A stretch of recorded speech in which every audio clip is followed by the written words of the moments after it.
today's topic, if you just joined, is talking nutrition, knowing your food, right? So you got to know the food that you're eating. It's just that's how it works. A lot of people don't know the food that they're eating, and that's kind of the mistake, right? You're kind of just going by advertisements you see maybe online or anywhere really, right? And then you're kind of just grabbing like certain foods just based on advertisements and not reading really the nutritional labels or anything. So we'll go over that today. So first, we have to break it down just like we did last week, right? It's all about breaking it down and kind of figuring out what we're going to talk about today. So what is food? Food is broken into two parts. So macronutrients, or just known as macros, or micronutrients. Those would be like your vitamins, minerals, right? So you probably heard a lot about like those things. Maybe the more vitamins and minerals than the macros. But yeah, so macros, again, that's your carbohydrates, your fats, and your proteins. So we're going to kind of go over that a little bit just to kind of introduce you to how food is made, right? Just like how it's built and what we kind of use those things for, just slightly kind of talking about it. So macronutrients. So macronutrients is broken down into normally three main parts, but there is four. A lot of people forget about the alcohol part of it. So macronutrients, these are what gives your body energy, right? So basically, on average, I would say the human body between like 1,500 to 2,000 calories a day. Basically, you just me sitting here talking to you guys, or you just living your life, not adding any other physical activity, just kind of being alive. That's how much your body actually burns in a day, right? So again, those days and stuff that maybe you didn't get that much to eat, you feel super tired. That is the reason, because you actually haven't given your body enough food, and that's why we actually hold on to energy in case those days we don't actually hit that much calories in a day. Again, it's really important to give yourself at least the minimum of the actual calories or energy that your body needs. So again, 40 categories. We have carbohydrates. So that is your sugars and fibers. So again, our bodies process that actually really well. And those are, again, broken down into either complex or simple carbs or fruits and grains. We talked about that a little bit last week as well. So that is calories per gram, 4 calories per gram, right? So that's how much energy there is per gram. It's 4. Proteins, again, super important for your body for energy and just kind of like bringing nutrients here and there. Like they're kind of like a traffic or a delivery person for your body. And then that's 4 calories per gram as well. And then you have fats, which is 9 calories per gram. So that is kind of what I've been talking the last couple of weeks. Is fat is a lot of energy, right? It's not really that like fat turns into fat in your body. It's a little bit more complicated than that, but fat itself is, again, more than double the amount of energy is complex of carbohydrates and proteins, right? So it's really important to, whenever you're having something that has high fat, you just want to make sure that you're not eating too much of it, because it's super easy to overeat. Like some pictures here, it's super easy to overeat, like avocados, oil, of course, is really easy to overeat. So those are some examples of things that would have high fat, right? It still has a combination of all things, and we'll go over that as well. And then we have alcohol, which is calories per gram is 7, right? So it's actually really, you actually get a lot of energy too from alcohol. And that's why you can dance all night in clubs when you do have the alcohol, or again, you kind of feel like you have a lot of energy in those times, maybe if you have a couple drinks. So yeah, most foods have a combination of all of these, right? So there's kind of some misinformation kind of in the media and kind of everywhere. A lot of people are misinformed, whereas so certain things have a combination of all 3 of these things. Obviously, alcohol is more very specific things, right? Like alcohol beverages or things that are fermented to that point. But we have carbs, proteins, and fats. So there is a combination, right? So even if you take like a slice of bread, it's not all carbs, right? It has a mix of fats, of proteins, and of carbs, right? It's a mix of it all, right? So of course, bread would have like high carbs, has some complex carbs and some starches, basically is what that means. But again, like still has some fat. It still has proteins in it, right? Anything that's living Protein is actually a necessary or a necessity to life. So it needs those things, right? Kind of all three of these really would be. Unless you're getting into like sugar, right? Like sugar, pure sugar is obviously just sugar, right? So it's just carbohydrates. But I guess when you have something kind of mixed like an apple or things like that, it has a mix of all things, including some micronutrients too. So some vitamins and minerals. Protein, and then you can kind of see here in the middle, just in the middle here, we have some beans, some peas, stuff like that. So there's more legumes right there. So that would be like, yeah, beans, lentils, things like that. They have high protein, but they also have quite high carbohydrates, right? So it's kind of in the middle where those two are the highest things in it. Of course, it still has some other stuff in it, but those are the two highest, like what it's made of is most. Proteins, again, you can get lots of protein from, as you're seeing here, the main one in the middle is like things that have like a lot of kind of pure protein. Red meats, fish and stuff, again, they would still have lots of fat, especially red meat does have a lot of saturated fats, but it does have a lot of protein in it. And then on the right side there, you got like cheese. Obviously, cheese has a lot of fat in it, but it does have a lot of protein as well, which a lot of people don't think about. Depending too on the cheese that you get, will have more. Like Parmesan will have a little bit less. And then you're getting into fats. Like if you have like olive oil that shows there, obviously olive oil is pretty much just fat, right? It's you're extracting just the fat, the oil from a substance. It's just going to have that, right? You've refined it, and then when things are refined or processed, right? So like again, if I take that apple you're seeing in that picture and I cut it in half, I have processed the apple. The apple is not now, it's not at its natural form anymore. It's been cut in half. Now, highly processed things is something like canola oil or stuff like that, where it's been processed a lot, right? Or even like Pringles. Let's take that for example, because everybody knows what Pringles are. So again, instead of it actually coming from a potato, they've processed it so much that they took the starch of a potato and they left everything out, right? So they just processed so much that you just get the starch, and then they create that chip based on the starch and a whole lot of other things like preservatives and flavorings and artificial flavorings and all that stuff. So they've added a lot to it, but the most natural thing in there would be that starch from a potato. And again, that's not natural at all. Or again, if you want to take that example of an apple, when you break that down, again, you cut it. That's a process. Highly processed would be like taking all the fiber and everything out except for the sugar and water and a little bit of vitamins. That would be apple juice, right? So there's a huge difference between kind of both of those. So again, that's processed and highly processed things.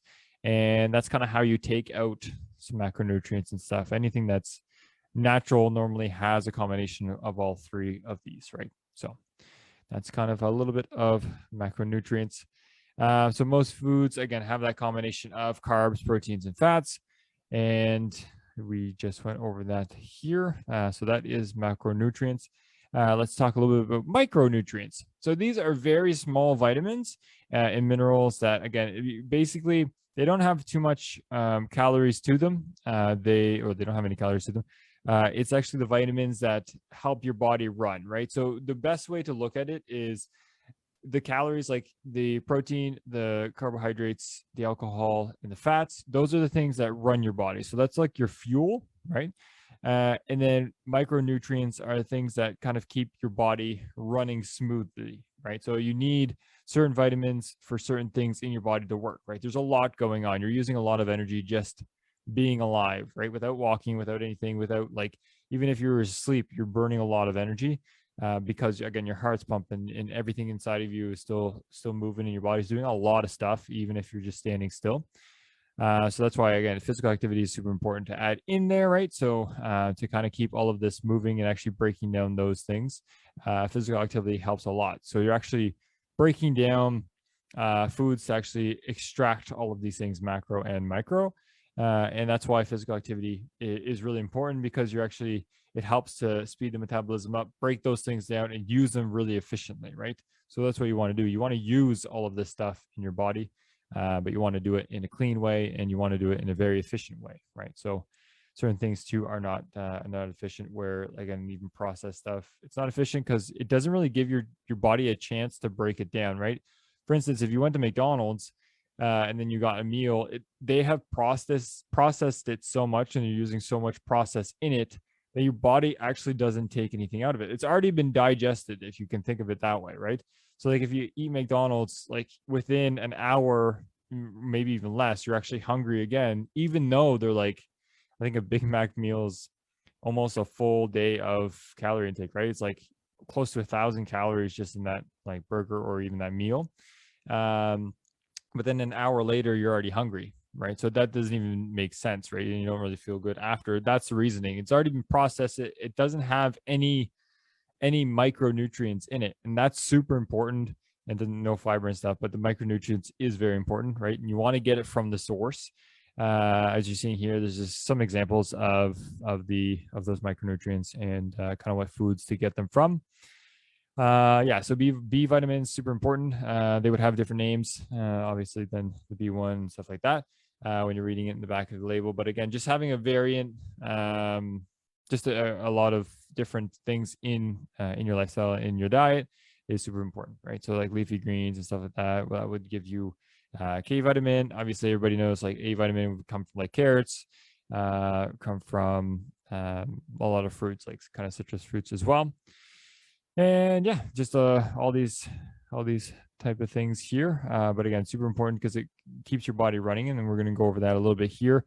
I'm not going to go over everything. I just want to show you this picture of like, it just looks pretty cool, of like how all of those vitamins and minerals are actually working in your body, right? They're super important for just all of your bodily functions, right? Like getting even calcium and stuff from sources. Like you don't need a supplement, and you don't need to drink like milk or things like that. That all, like, again, media has pushed it that you need calcium only comes from milk or something like that.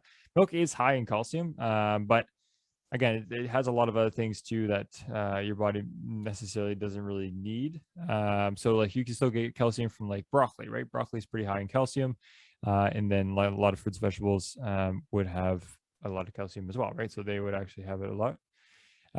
So yeah, so vitamins, again, it's again, the tools, right? It just helps your organs and your system in your actual body, like the human organism. Just again, kind of, if you're not having vitamins, right? If you're not having the micronutrients that you need in your body, like taking a multivitamin every day is actually a good idea. That's like the one supplement I would say is good, right? Like I've never really promote like protein powders or things like that, but multivitamin is good. And for myself, I just basically have like one multivitamin in the morning. Normally they suggest about 3 per day, right? Like when you're eating, right? The breakfast, lunch, and supper. But I just usually take one in the morning just in case I don't get a certain vitamin through the day, right? Like some days, even myself, like I miss some vitamins here and there, right? Depending on what you're eating. And especially like you want all of those things to kind of run smoothly in your body.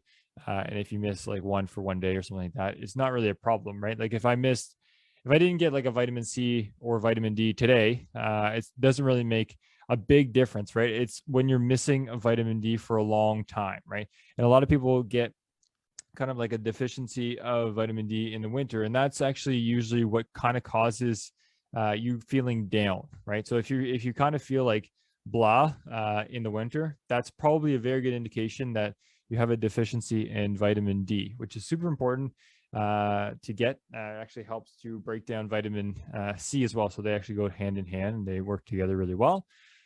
So having vitamin D supplement is super important. Again, it's not the exact same as like getting that hormone or that vitamin from the sun. Because again, it's really hard in the winter to get it from the sun. First off, it's snowing, and we're pretty much covered up because of the cold. So it's really hard to get just vitamin D right from your eyes, right?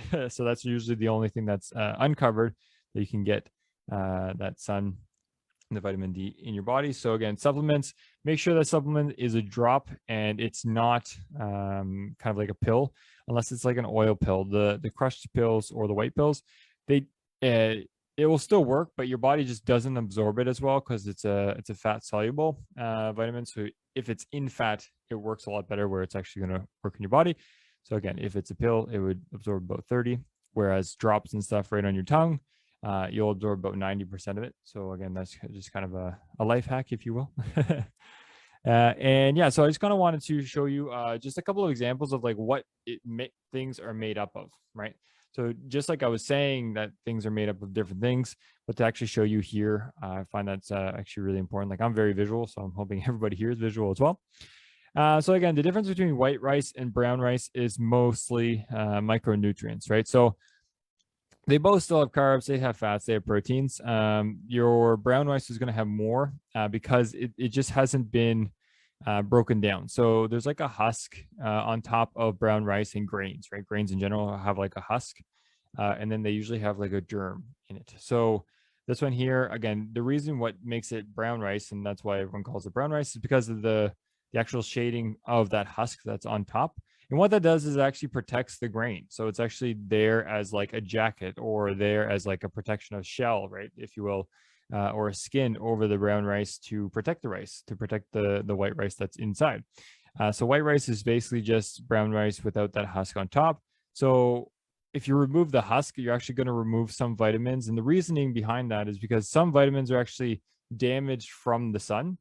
So certain things like some certain vitamins, they actually stay in the actual brown rice because it hasn't been processed, right? You're not taking that shell off. Like I said, if you cut an apple in half, you've processed the apple. Same with the brown rice and white rice, right? You've processed the brown rice because you're taking that husk off. It's now not the same product, right? And as you can see, it actually has different names. So it has the white and the brown. Whereas again, white rice and brown rice, they would have again the same, but as you can see too, the weight of brown rice is more and the calories are slightly more too. That's most likely due to, again, you're going to have more fiber, which would be in your carbohydrates there. So you're going to have more fiber with brown rice because, again, last a couple weeks ago, we talked about soluble and insoluble. That's your insoluble fiber that they took out of white rice, but you still want it there, right? You still want that skin on top because it helps just with your digestive system and it protects all those vitamins and minerals because you're seeing on the left side on the brown rice, you have more vitamins, micronutrients. And yeah, sometimes too, they do add some stuff to rice, right? So that would be like example of like an enriched white rice or something like that. Like you probably have seen that if you read the nutritional labels of things.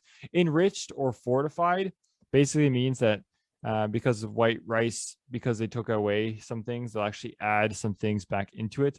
That is very similar to like taking a supplement, right? Like they're just adding in a supplement, or fortified is adding in something that as it wasn't there in the first place.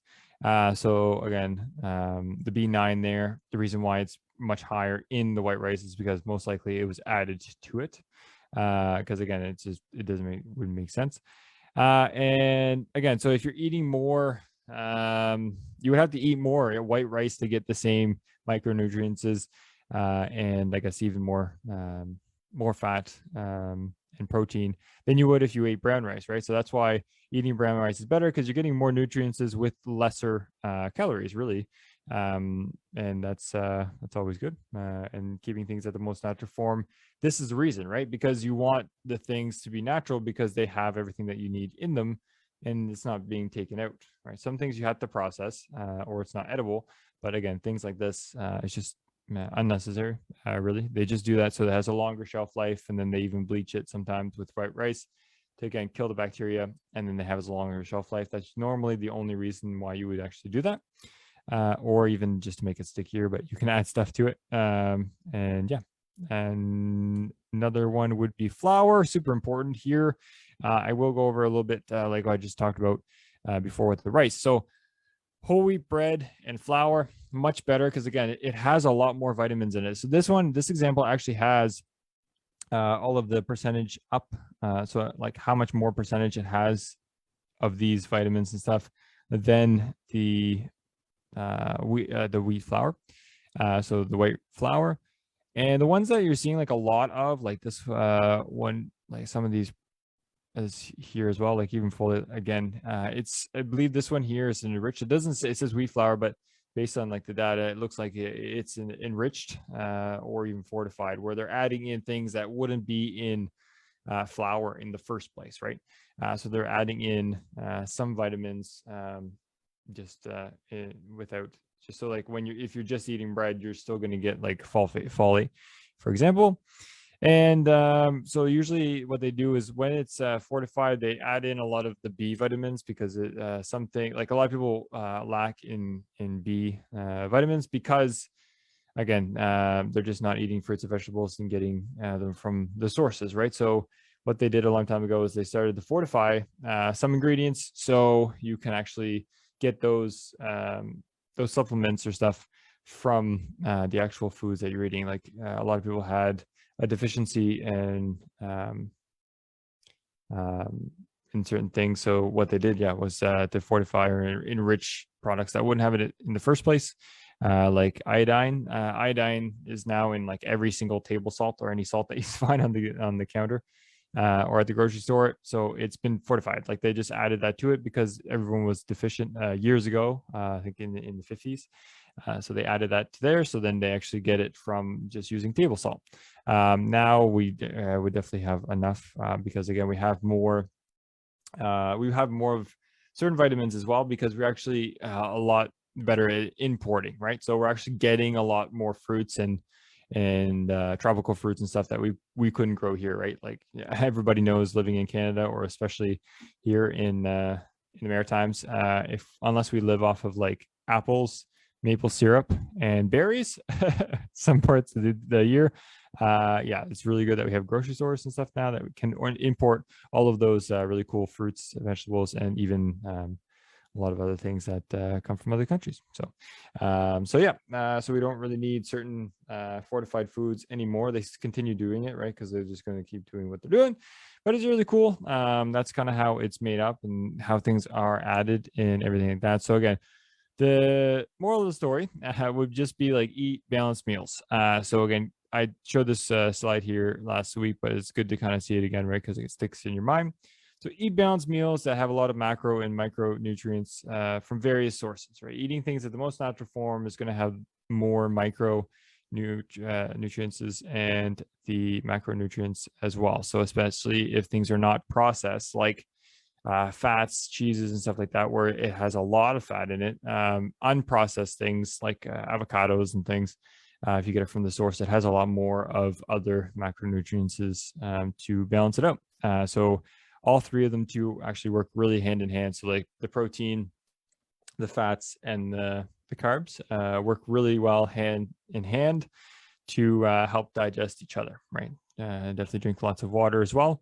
And that is what I wanted to talk about today. I didn't want to go too in depth on this. I just kind of wanted to keep it more light, just so again you kind of grasp it a bit more. I could talk about this all day because it's pretty broad, especially like again reading the nutritional labels and things like that. But if you guys have any questions, and even that question, definitely let me know. And speaking of question, we're going to open up for a Q&A.